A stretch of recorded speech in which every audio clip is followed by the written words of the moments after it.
Assalamualaikum. Bismillah, alhamdulillah, Allahumma sholli ala Muhammad. Salam hormat guys, paseduluran selawase guys. Kita berjumpa lagi dalam dongeng babat tanah Jawir. Dan sekarang adalah edisi ke-11. Bro guys semuanya, sepulangnya dari Samudra Pasai, tentu setelah belajar kepada Syekh Maulana Ishaq beberapa saat, Sunan Bonang dan Sunan Giri kemudian kembali ke tempat masing-masing. Mereka meneruskan kegiatan yang mereka sudah mulai dengan sangat baik sebelumnya, yaitu mengajar ilmu agama kepada para santri. Sunan Bonang mengajar di padepokannya di Tuban, sedangkan Sunan Giri mengajar di Gresik.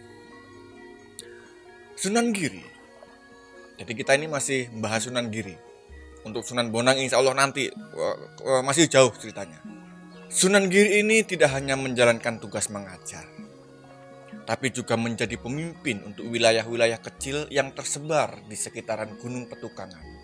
Dan semuanya patuh, taat kepada beliau. Syekh Maulana Ainul Yakin guys, sebagai seorang guru mulia dengan darah Rasulullah yang mengaliri tubuhnya dari jalur ayah, pasti beliau punya warisan kebijaksanaan, punya kesabaran luar biasa, dan tentu banyak keutamaan yang kemudian beliau terapkan saat mendidik para santri.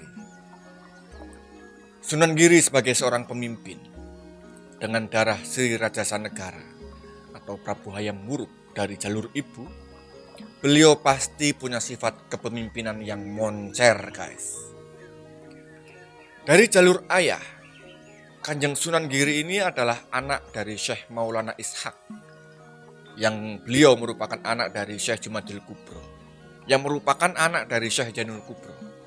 Yang tak lain, ya toh, beliau ini adalah anak dari Syekh Zainul Husain, yang tentu adalah anak dari Syekh Zainal Alim.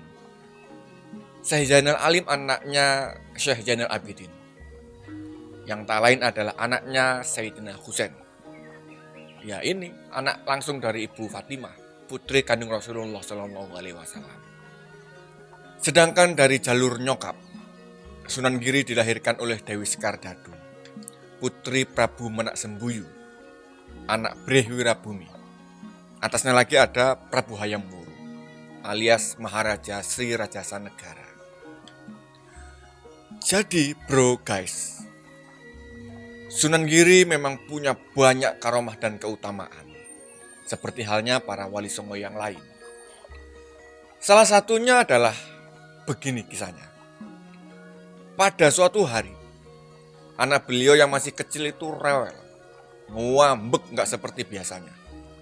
Anak kecil ini nangis keras-keras, gak mau berhenti. Dihibur gak mempan, digendong-gendong gini gak mau diem. Diajak ke Alfamart nggak mau. Ditawarin es krim, sosis Kendler, tahu bulat, naik odong-odong, semua nggak mau. Nggak bisa menghentikan tangisnya. Sunan Giri kemudian mengucap istighfar dalam hati dengan penuh kesabaran. Astagfirullahaladzim. Ucapkan lafal itu guys, kalau anda rewel. Insya Allah rewelnya berhenti. Ya kan? Apalagi kalau ngucapnya itu gini. Astagfirullahaladzim. Langsung diem dia. Astagfirullahaladzim, mingkem langsung. Seperti biasa, jika ada persoalan, Sunan Giri selalu turun tangan mengatasi. Dari urusan agama sampai urusan menenangkan balita. Beliau kemudian menghampiri anaknya, kemudian menimang-nimangnya dalam gendongan. Sunan Giri kemudian berkata kepada anaknya, yang masih nangis itu tadi, sambil mengarahkan telunjuknya ke arah satu batu besar yang ada di puncak Gunung Petukangan. Misalnya gini, bayinya digendong-gendong, kemudian Sunan Giri bilang, lihat tuh, ada batu gede banget, mirip gajah. Tuh lihat tuh, sambil kepalanya ditengokin ke sana. Si anak mengangguk, tangisnya kemudian mulai reda. Kemudian guys, untuk lebih menggembirakan hati anaknya, Sunan Giri berkata begini, bagus kan kak? Tuh batunya mirip gajah. Nih lihat nih, nanti batu itu akan jadi gajah beneran. Nih, lihat. Bismillahirrahmanirrahim. Cring! Bener, guys. Batu itu kemudian menjelma gajah. Kemudian gajah jelmaan batu itu berjalan pelan dengan langkah santuy mendekat ke arah padepokan. Belalainya melambai-lambai, telinganya yang lebar dikipas-kipasin gini. Ekor kecilnya pun mengipas-ngipas lucu. Melihat itu, si anak terlihat senang. Tangisnya hilang dan berganti tawa. Gajah jelmaan batu itu berhasil mengusir gelisah anak Sunan Giri. Dan kemudian guys, setelah tangisannya benar-benar berhenti, Sunan Giri kemudian mengucapkan doa lagi supaya gajah itu kembali ke wujud semula. Celing gitu. Kembali lagi menjadi batu. Memang guys, cerita tentang karomah, tentang kesaktian Sunan Giri sudah termasyhur di kalangan masyarakat. Banyak sekali karomah yang beliau miliki. Tapi semua semata-mata adalah piranti dakwah semata. Jadi tidak ada maksud untuk kesombongan, apalagi ingin viral. Dan memang begini guys, kalau kita dengar kisah tentang para wali saat menyebarkan Islam di tanah Jawa, kita semua pasti akan nemuin kisah-kisah yang nggak masuk akal, yang mustahil. Misalkan tadi, karomah Sunan Giri yang bisa bikin batu kemudian berubah jadi gajah. Apa itu nggak terlalu keren? Ya toh? Masa karomah wali satu level dengan mukjizat Nabi? Ya kan itu beda-beda tipis dengan mukjizat Nabi Isa yang bikin burung dari tanah. Tapi bagaimanapun guys, kisah-kisah seperti itu pasti akan kita temui pada saat kita mengkaji sejarah dakwah Islam para wali songo di masa lalu. Dan nanti semakin ke sana, entah itu nanti episode ke 250.000 atau episode berapa gitu ya, kita akan semakin banyak mendapati cerita-cerita yang gak masuk akal. Nanti ada cerita tentang keris Sunan Giri yang bisa terbuang ke sono ke sini, membunuh pasukan Majapahit. Kemudian ada kisah Sunan Kalijogo masuk ke dasar laut dan ketemu dengan gerbang lintas dimensi. Ya sama nggak masuk akalnya dengan cerita Doctor Strange yang bisa jalan-jalan ke multiverse. Nanti pokoknya semakin kesana semakin banyak cerita-cerita yang membagongkan. Terus pertanyaannya gini, bagaimana masyarakat modern 4.0 mensikapi kisah-kisah seperti ini? Kalau bagi saya bebas-bebas saja. Mau percaya 100% boleh, mau mengingkari 2000% juga enggak apa-apa. Tapi ada beberapa akademisi yang menyarankan, kalau mendengar atau membaca kisah Babat Tanah Jawa yang ditulis dan kemudian ditemukan ada kisah-kisah yang semacam itu, maka itu sebaiknya didekati sebagai simbol, sebagai makna, sebagai isyarat. Simbolisasi aja gitu.